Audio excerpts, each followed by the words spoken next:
গোৱালগাঁও সমূহ ৰাইজ একত্ৰিত হৈ আজি সন্ধ্যা 6:30 বজাত পশ্চিমবংগৰ কলিকতা আৰজিকৰ চিকিৎসা বিদ্যালয়ৰ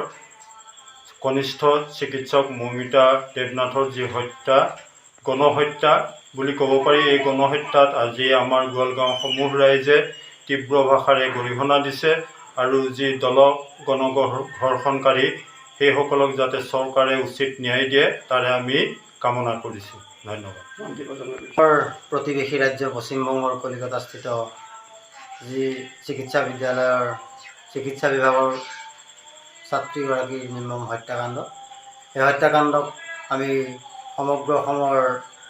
সচেতন নাগৰিক মঞ্চৰ লগতে আমি গোৱালগাঁওবাসী ৰাইজেও সেই ঘটনাৰ লগত সংবদ্ধ থকা আটাইকেইগৰাকী ব্যক্তিক উপযুক্ত শাস্তি চৰকাৰে প্ৰদান কৰক বুলি ভাবিছোঁ আৰু লগতে ছাত্ৰীগৰাকী আত্মাৰ সদ্গতিৰ বাবে প্ৰাৰ্থনা জনাই আমি এই বন্তি প্ৰজ্বলন কাৰ্যসূচী সমাপন কৰিছোঁ।